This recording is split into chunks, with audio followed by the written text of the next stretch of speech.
Good morning, students. I am Khushi Jain and I am present this PPT on Unit 5, that is International Finance and Contemporary in International Business. So let us discuss on this topic.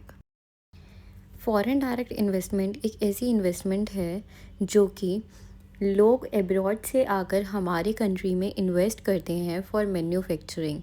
Like इससे हमारी GDP बढ़ती है, employment बढ़ती है, हमारा export बढ़ता है और like it usually involve setting up a business abroad. Like हम भी अपना बिज़नेस जो है एब्रॉड चालू कर सकते हैं, हम फॉरेन कंपनी बाय कर सकते हैं। Third is investing in factories, offices, infrastructure और प्रोडक्शन यूनिट्स। तो हम इन्वेस्ट कर सकते हैं कहाँ कहाँ, जैसे कि फैक्ट्रीज़ में, ऑफिसेज में, इंफ्रास्ट्रक्चर में और प्रोडक्शन में। All right. So when a foreign company invests money in another country to run or control business activities, it is called FDI. तो इसमें क्या होता है कि बेसिकली अभी मैंने आपको बताया कि FDI क्या होता है। तो इसमें फॉरेन कंपनी इन्वेस्ट करती है अनदर कंट्री में, जिसमें अभी मैंने आपको बताया था कि जीडीपी भी बढ़ती है, ठीक है, ताकि हम रन कर सके, कंट्रोल कर सके बिजनेस की एक्टिविटीज़ को। So there are three types of FDI. First is greenfield investment, second is mergers and acquisition, and third is strategic alliance. So let us discuss about them. Alright, so first of all, let's talk about greenfield investment. Greenfield investment एक ऐसा investment है जहाँ पे आप invest करते हो foreign company में, जो कि एक कम्प्लीटली न्यू बिजनेस होता है। Like let me tell you, तो बेसिकली ग्रीनफील्ड एक ऐसा इन्वेस्टमेंट है जहाँ पे आप कोई बिज़नेस एकदम स्क्रैच से चालू करते हैं। नॉट लाइक कि अगर आप ख़रीद रहे हैं, इफ़ इन केस आप एक रेस्टोरेंट ले रहे हैं और आपने उसको एकदम स्क्रैच से चालू करा, तो that is greenfield investment. But अगर वहीं आप उस रेस्टोरेंट को बाय कर लेते, तो that is brownfield investment. So this में include building a new factory. सबसे पहले आप न्यू फैक्ट्री बिल्ड करेंगे, देन आप न्यू ऑफिस सेट करेंगे, फिर आप वेयर हाउस क्रिएट करेंगे एंड देन उसकी new branch and further on. So let's talk about mergers and acquisition, that is denoted by M&A also.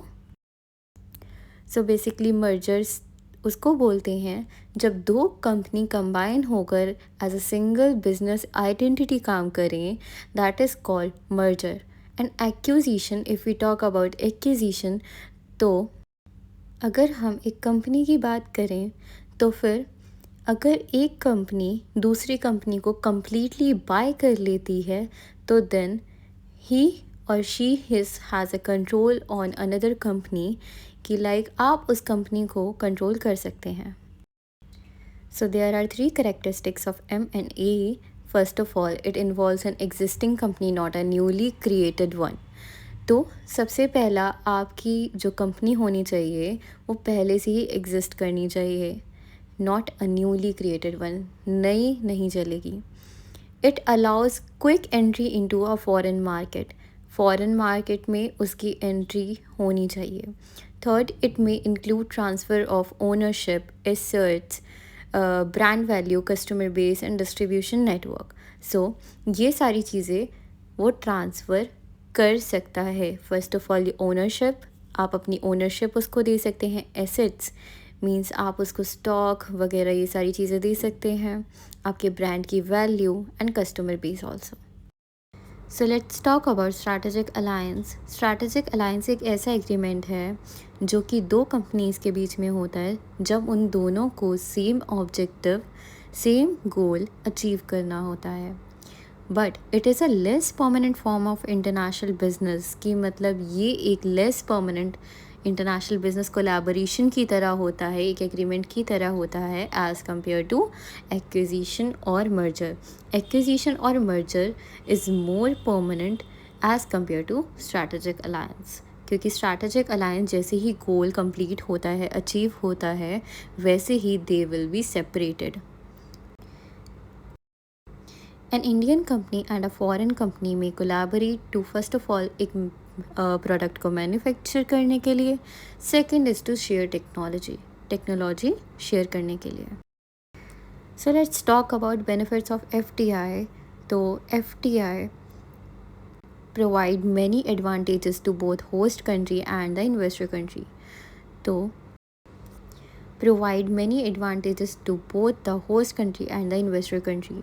So there is a term that is host country. Host country वो country होती है जहाँ पे invest किया जाता है, and the investing country definitely जहाँ से लोग इन्वेस्ट करते हैं. So let's talk about benefits to the host country. First point is FDI brings foreign capital which help countries with low domestic savings. Definitely जब आपके पास जो फॉरेन कंट्री है, आपके पास फॉरेन कैपिटल आएगी तो definitely it will benefits you. Second is a new factory and services create jobs. Definitely they will create jobs, they will give us work to do. Third is foreign firm often bring better machinery. Definitely when a foreign country invest in our country, they will provide us with better machinery, with productive methods, modern methods that will make our work innovative.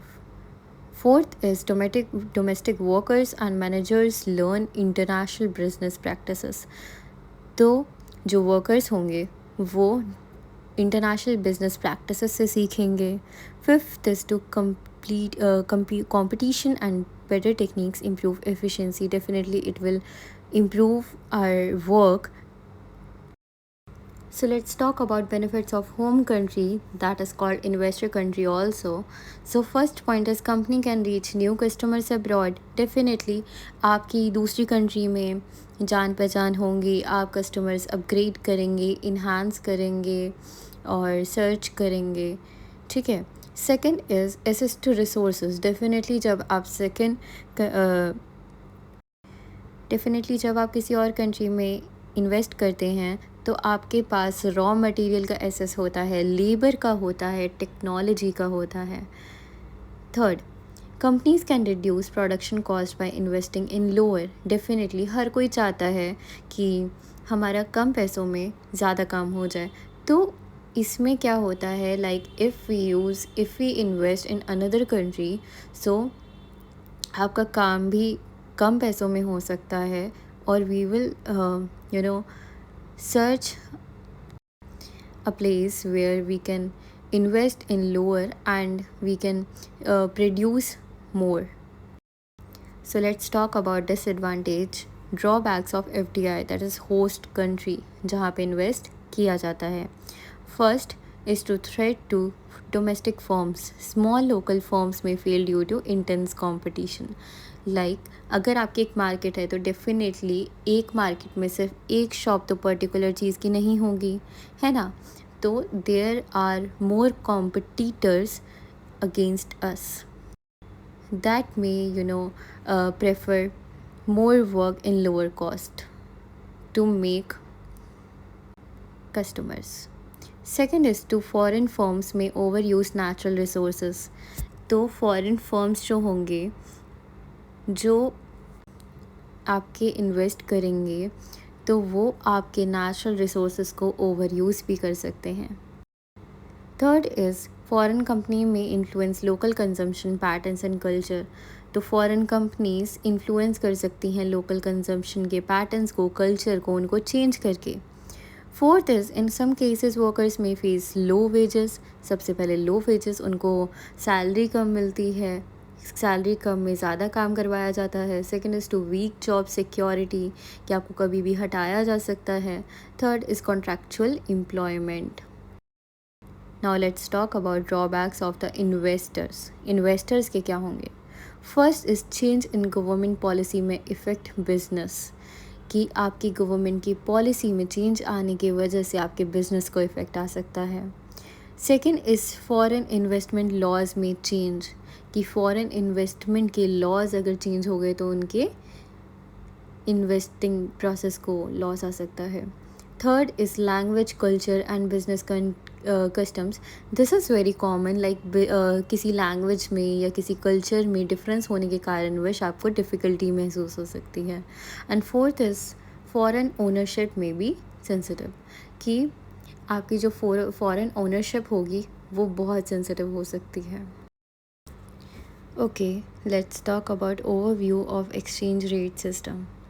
So exchange rate system means the method by which the value of one country currency is determined in relation to other country's currency. तो इसमें जब आप investment करते हो, कहीं पे आप manufacturing करवा रहे हो या फिर you are assessing some services, so आपको उधर पे भी करना पड़ेगा, right.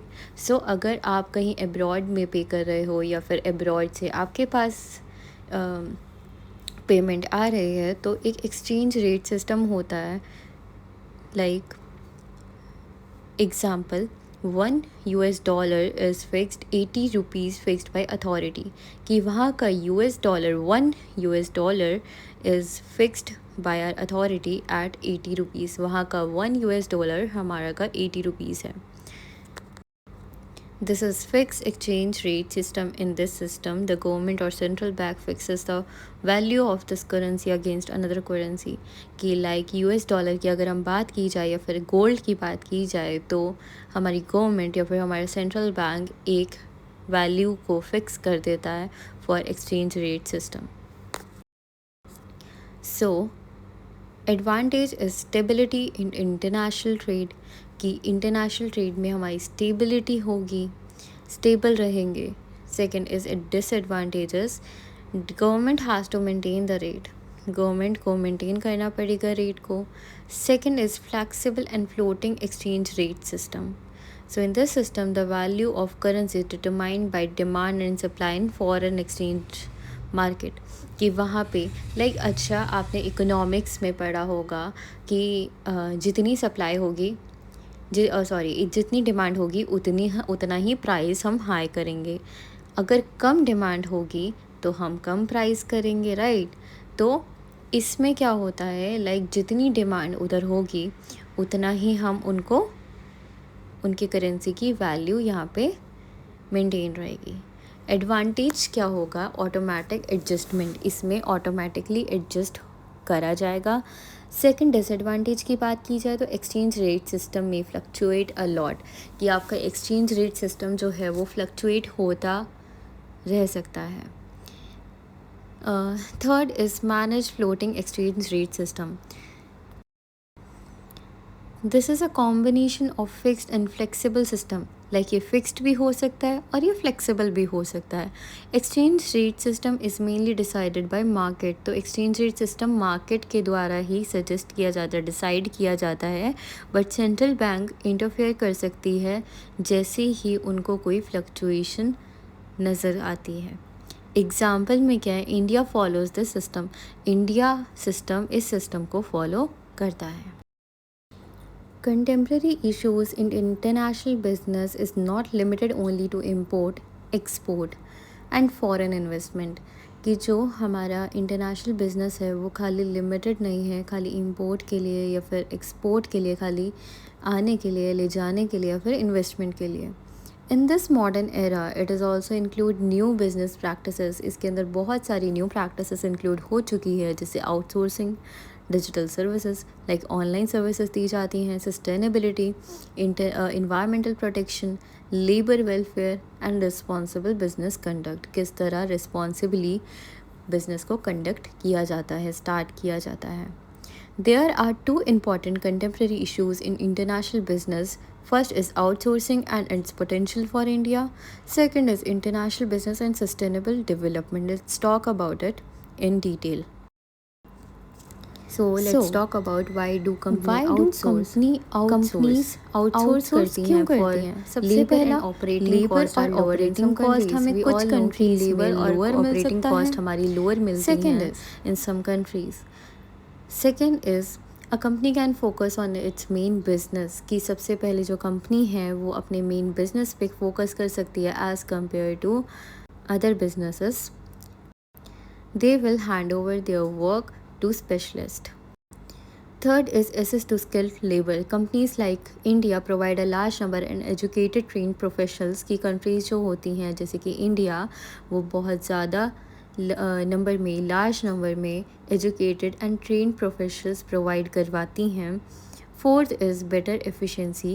Specialized firms can perform certain tasks more quickly and efficiently. Definitely कुछ ऐसे फर्म्स भी होते हैं जो कुछ सर्टेन या फिर स्पेसिफिक टास्क को बहुत क्विकली और एफिशिएंटली तरीके से आगे बढ़ाती हैं. And fifth is due to time zone differences services can continue 24/7. So we all know that we different countries have different time in one specific time. So जो services है वो 24/7 अवेलेबल रह सकती है. That is a plus point for all of us. So let's talk about type of outsourcing. First is it includes routine business activities such as customer care.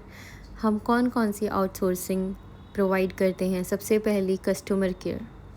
Second is it includes specialized knowledge based services such as financial analysis, market research and business analytics. हम दूसरों से क्या करवाते हैं? Financial analyse करवाते हैं कि business की क्या लाइक सिचुएशन चल रही है. मार्केट रिसर्च कराते हैं कौन सी चीज़ कब डिमांड में आ सकती है, कम उसकी सप्लाई हमें ज़्यादा करनी चाहिए. And third is information technology outsource that is called IT also. It includes software and app developments, website support and digital services. इसके अंदर आप कोई ऐप को डेवलप कर सकते हैं, वेबसाइट के थ्रू आप सपोर्ट करवा सकते हैं एंड डिजिटल सर्विसेज भी एक्सेस कर पाते हैं. Last topic is role of international business in sustainable development. It can contribute positively as well as negatively to sustainable development. किस तरह? Positive role of international business. सबसे पहले transfer of technology. Foreign companies often bring advanced technologies. Foreign companies advanced technologies ला सकता है. Second, employment generation that is international business jobs create कर सकता है, income generate कर सकता है. Third skill development, workers training gain कर सकते हैं, टेक्निकल नॉलेज गेन कर सकते हैं और मैनेजमेंट स्किल्स ला सकते हैं. Fourth is infrastructure development, firms help कर सकते हैं, इम्प्रूव कर सकते हैं ट्रांसपोर्टेशन इंडस्ट्रियल सिस्टम इम्प्रूव कर सकते हैं. And last is better quality and safety standards, that is international companies often follow better quality, safety and management practices as compared to our country. They will ensure that their packaging is well and good and managed in a proper way so that they can access to them in safe way. Thank you for listening me. Hope you liked the video.